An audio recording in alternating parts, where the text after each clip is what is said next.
Vous savez c'est quoi la différence entre Lille et Nice? Bah eux déjà quand ils affrontent des équipes inconnues, ils les battent.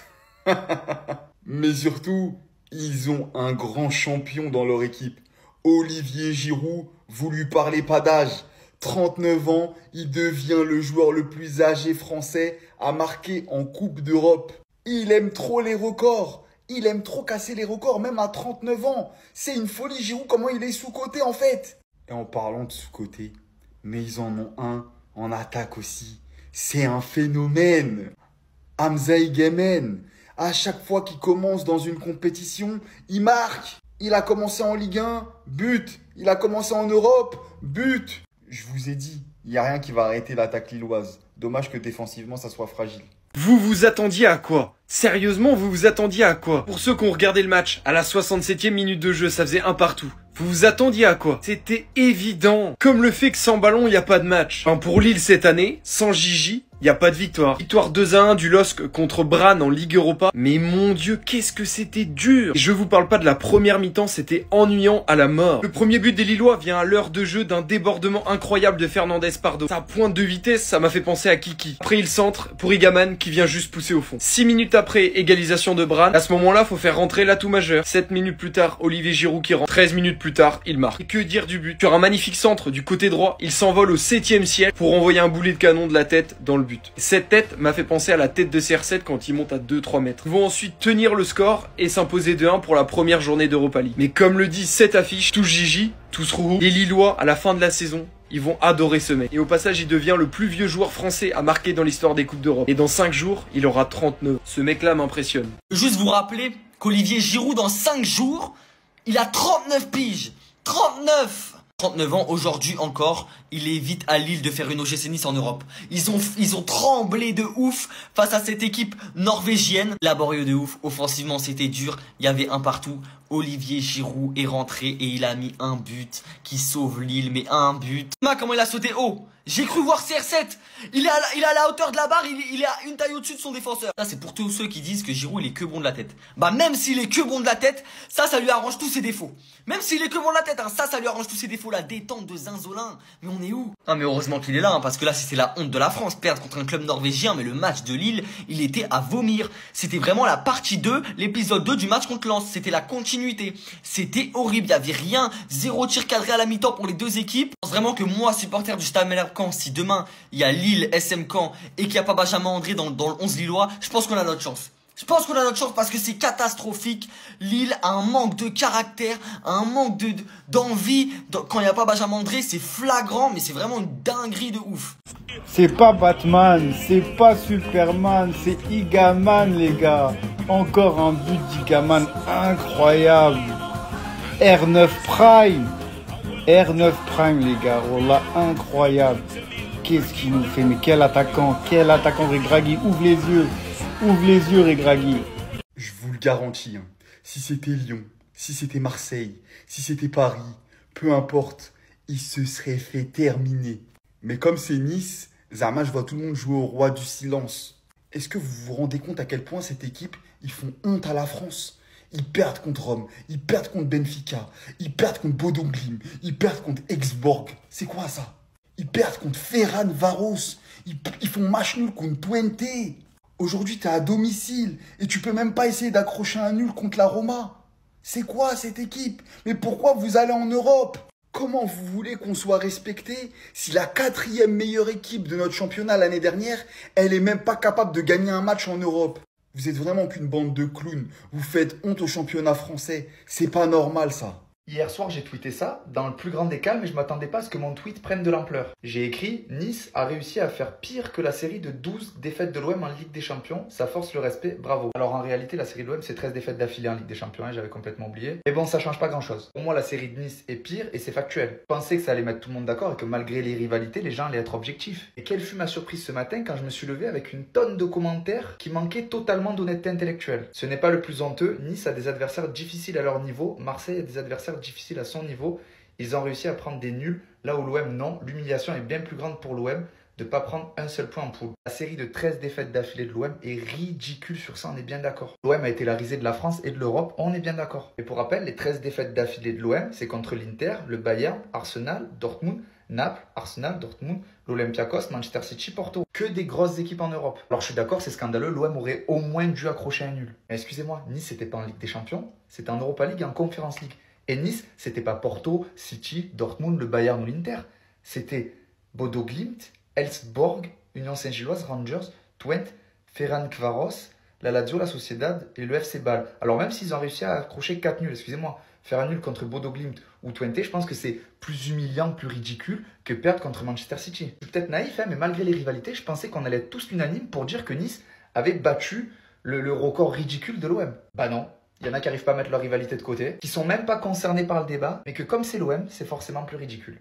Les gars, ceux qui disent que Nice, ils ont rien à faire en Europe et tout, qui sont nuls, non, ils savent très bien ce qu'ils font. Allez voir le classement UEFA. Pour moi, j'ai une théorie. La théorie, c'est que c'est un club infiltré, soit néerlandais, soit portugais, pour qu'on régresse dans le classement FIFA. C'est tout.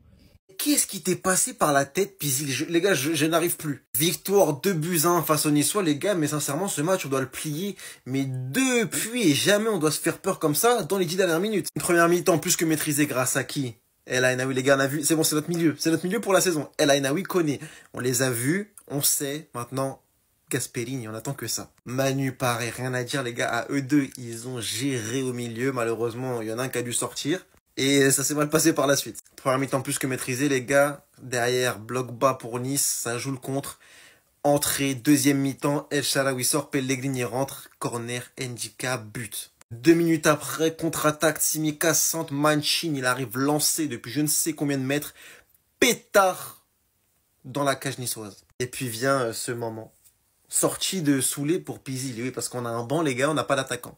Sur notre banc, on a un piston, 3 milieux, un 9. Voilà.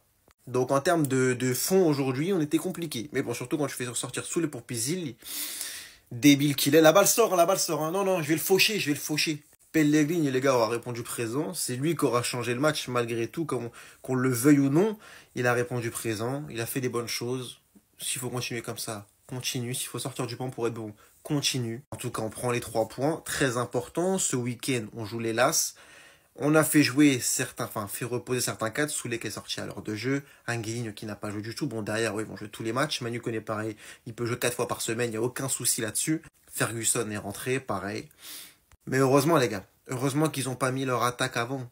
Les Diop, Mofi, etc. Parce que ça va vite. Ça va très vite. Et nous, derrière, on s'est vite fait déborder. Alors oui, l'OGC Nice perd son match d'ouverture de la Ligue Europa. Oui, l'OGC Nice ne prend pas de points, il faut encore honte, nanani nanana. Mais non, aujourd'hui, ils n'ont pas fait honte à la France. Aujourd'hui, ils ont fait un vrai match face à l'AS Rome. Ils leur ont posé des problèmes alors que c'est une très très belle équipe en face. Et malheureusement pour moi, il y a des joueurs de l'OGC Nice en première mi-temps qui te tuent ton entame de match et qui te tuent le fait que tu aurais peut-être pu ouvrir le score. Beau gars, t'as eu combien de ballons intéressants en première mi-temps que t'as pas bonifié? Tu passes aucun joueur, même pas de tentative de frappe, tu rates tout ce que tu fais.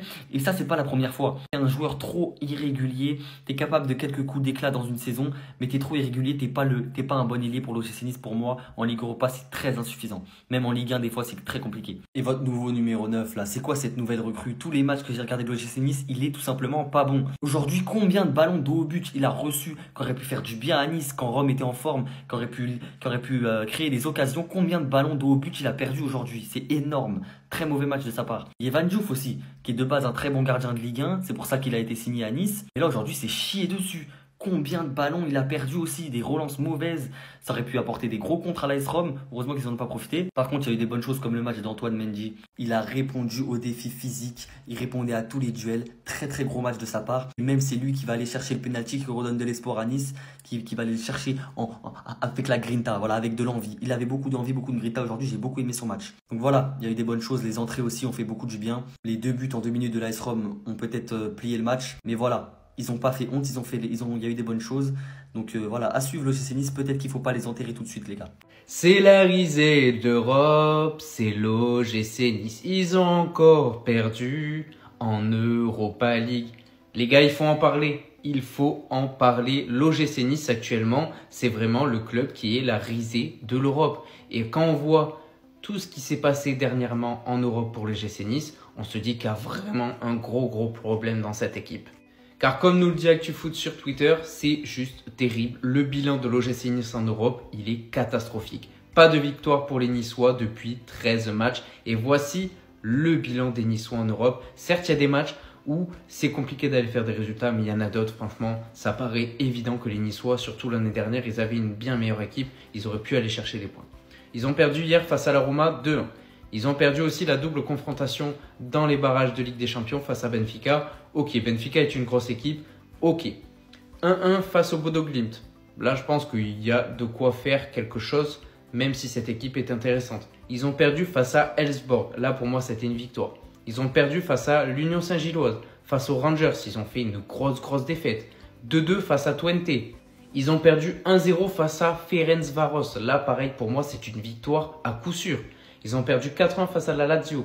1-1 face à la Real Sociedad. Ils ont perdu 2-1 et fait match nul 2-2 face à Bâle. Voici le bilan des 13 derniers matchs perdus ou match nul de l'OGC Nice en Coupe d'Europe. Et franchement, ça fait pas plaisir de parler de cette équipe française avec des termes comme ça, mais c'est juste un bilan qui est catastrophique et c'est pour ça que c'est le club qui est pour le moment la risée de l'Europe. Qui vont réussir à être au-dessus de la 24e place. Ouais, mais en fait, tous les ans, on se dit, ah ouais, en fait, Nice, l'année prochaine en Europe, ça peut être sympa. Et dès que la saison commence, on se dit, ah ouais, mais en fait, le mercato, il était chaud, pas beaucoup d'investissement, on retrouve les mêmes joueurs. Frank Hayes, au début de l'année, au début de la saison, il a déjà commencé à faire des déclarations un peu hésitantes sur son avenir. Il a fini par prolonger, mais au final, je trouve que ça résulte d'une ambiance un peu macabre, hein, en fait, à l'OGC Nice. C'est-à-dire qu'on se pose déjà des questions sur l'avenir. C'est limite si cette saison-là, elle n'est pas déjà à la poubelle. C'est simple, cette équipe, elle a rien à faire en Coupe d'Europe. L'OGC Nice, ça fait quelques années que c'est catastrophique sur la scène européenne. J'ai l'impression que ça aussi, ça passe un peu sous silence, mais bon, pas de problème. Cette saison, ils ont pété à la place qualificative en Ligue des Champions au détriment de Lille. Lille ne peut que s'en vouloir à eux-mêmes d'avoir laissé la place en Ligue des Champions à ce club. On va le rappeler, hein, 35e sur 36 la saison dernière. Mais avant ça, élimination en quart de finale de Conference League face au FC Bâle. Et surtout en perdant 2-1 sur un but de Jean-Kévin Augustin. 3 nuls et 5 défaites, les nuls contre Twente, Bodo Glimt et la Real Sociedad. Avec un nul encourageant dans un premier temps contre la Sociedad, mais bon, après le reste, on sait déjà. Et des défaites, et c'est pas des petites défaites, hein. La Lazio 4-1, les Rangers 4-1, défaite contre Ferencváros et Elfsborg. Les gars, sincèrement, on parle de quel club en fait? C'est vraiment un club européen ça? Non les gars, bref. Sans compter bien sûr sur l'ignoble confrontation contre Benfica. Un visage complètement insignifiant, avec des joueurs pas prêts à l'image de Mofi, les gars, sa double confrontation pour moi elle est honteuse. Lille ne peut que s'en vouloir à eux-mêmes, et sincèrement je pense que la dernière fois que Nice a proposé du gros jeu en Europe, ça jouait encore au Stade du Ré, et je suis très sérieux. Bref, arrêtons de donner du gaz à ce genre de club, et surtout, j'espère que vous allez leur tirer les oreilles comme vous avez tiré les oreilles à l'OM lors de leur parcours qui ont peut-être été catastrophiques, mais contre des clubs bien plus honorables, des clubs vainqueurs de Champions, des clubs qui par la suite ont fait des gros parcours. City en 2021, ils vont en finale. 13-14, t'affrontes quand même des Cador, Arsenal, Dortmund, Naples. 2012, tu prends le Bayern qui va en finale. Bref, voilà, je suis formel, l'OGC Nice n'a rien à faire en Coupe d'Europe. C'est mon avis. Dites-moi dans les commentaires ce que vous en pensez les gars.